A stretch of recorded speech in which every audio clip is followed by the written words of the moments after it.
Mantan pemain Persib Bandung, Michael Essien, menceritakan pengalaman ketika dirinya merasa terhubung dengan ex-pelatihnya, Jose Mourinho.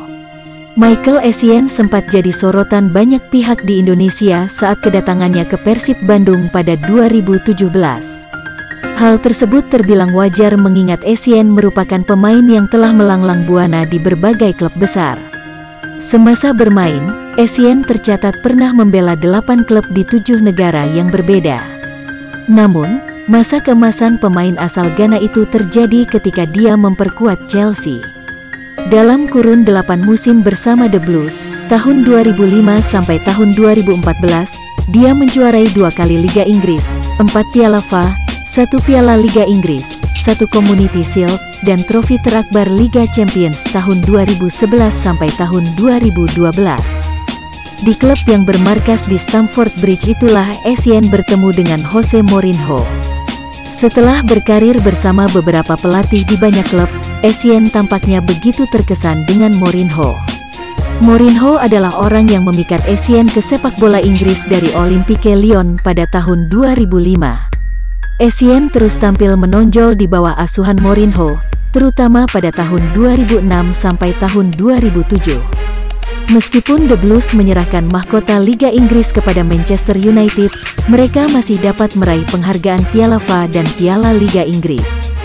Mourinho kemudian dipecat pada awal musim tahun 2007 sampai tahun 2008, dan menghabiskan 2 tahun bersama Inter Milan, sebelum bergabung dengan Real Madrid pada 2010. Selama musim terakhir Mourinho di Santiago Bernabeu pada tahun 2012 sampai tahun 2013, dia menandatangani Essien dengan status pinjaman dari Chelsea. Keduanya sempat bersatu kembali dalam waktu singkat di London Barat pada awal musim tahun 2013 sampai tahun 2014 ketika Mourinho mengambil alih kursi kepelatihan Chelsea dan sebelum Essien bergabung dengan AC Milan. Kebersamaan dengan Mourinho tersebut sepertinya terus melekat di ingatan Essien. Essien bahkan mengatakan bahwa dirinya merasa terhubung dengan Mourinho ketika keduanya bekerja sama.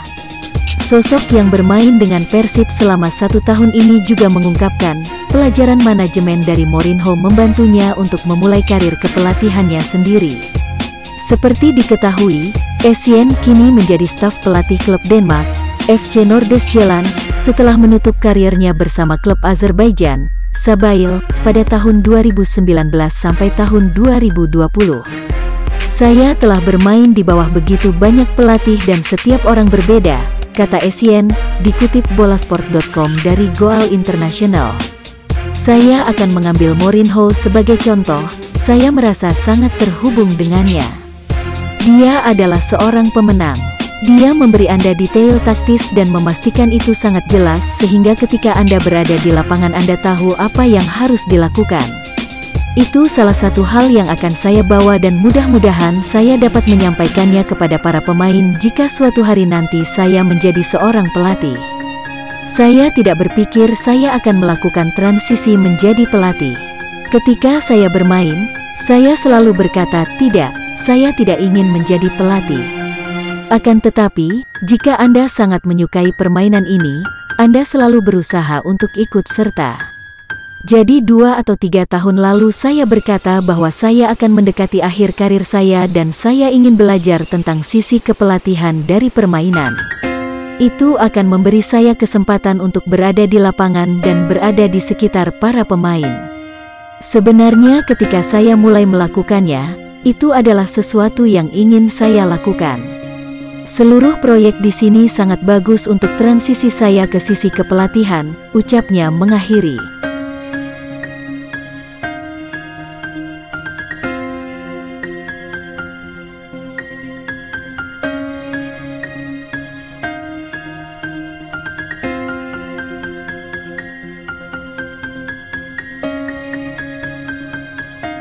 Rizky Sanjaya-Pelu berpotensi diturunkan Bali United ketika menghadapi Persib Bandung pada laga pembuka Grup D Piala Menpora 2021 di Stadion Maguwo Harjo, Sleman, Rabu, tanggal 24 Maret tahun 2021, sore. Kesiapannya akan dipantau dalam latihan terakhir. Rizky Pelu memang baru bergabung dengan Bali United pada akhir pekan lalu. Namun, dari segi kebugaran Rizky Pellu punya modal bagus.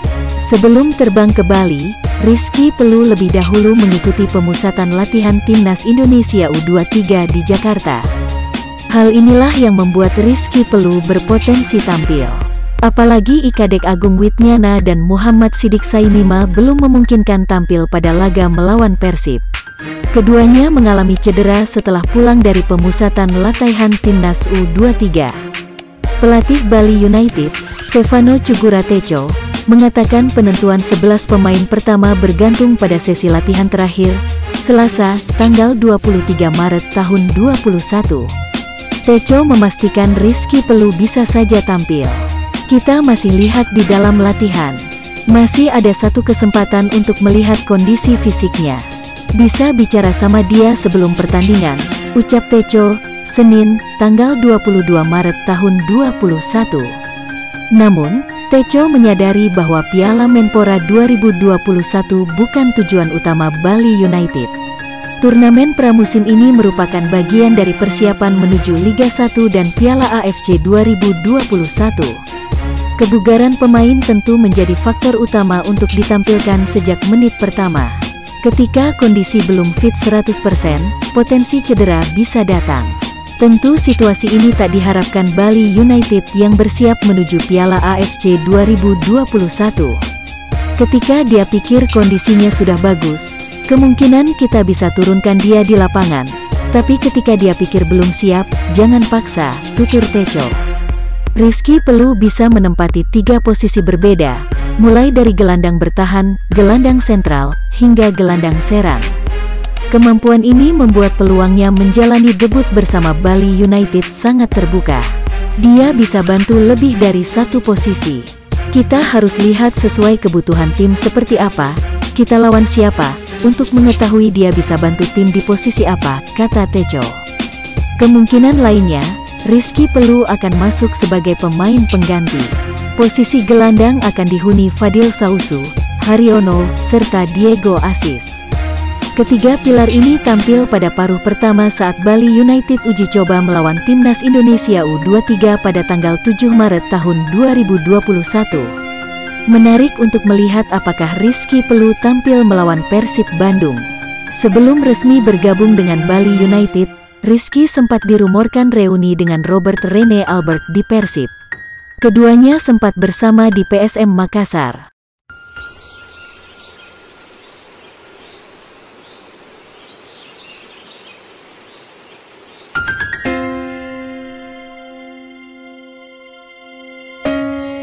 Persib Bandung resmi mengamankan Farshad Nur sebagai pengganti Omid Nazari untuk mengisi slot pemain asing Asia. Farshad Nur saat ini tengah menjalani karantina mandiri sebagai syarat protokol kesehatan di tengah pandemi COVID-19. Ada satu keuntungan lain yang didapat Farshad Nur setelah resmi gabung Persib Bandung.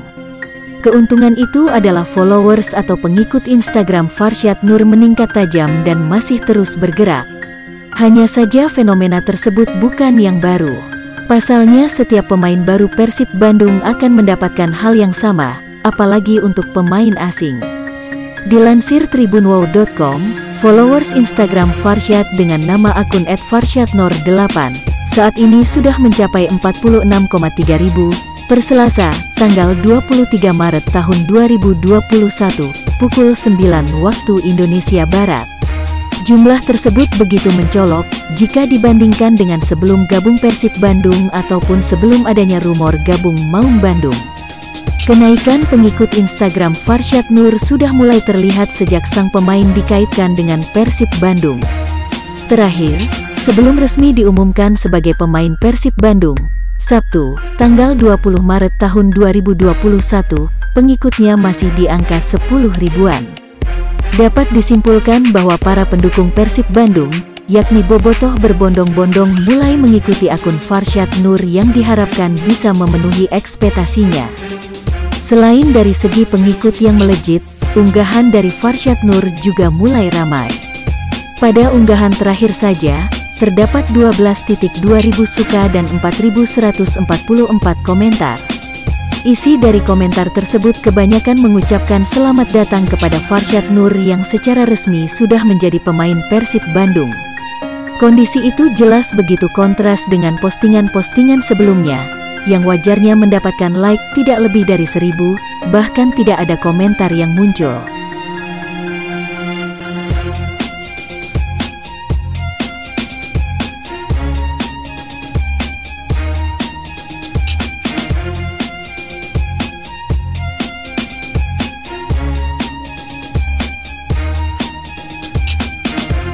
Skuad Bali United telah tiba di Yogyakarta, Minggu tanggal 21 Maret tahun 2021. Tim akan melakukan sesi latihan di Yogyakarta sebelum hadapi Persib Bandung pada laga pertama Grup D Piala Menpora 2021, Rabu tanggal 24 Maret tahun 2021 di Stadion Maguwo Harjo, Sleman.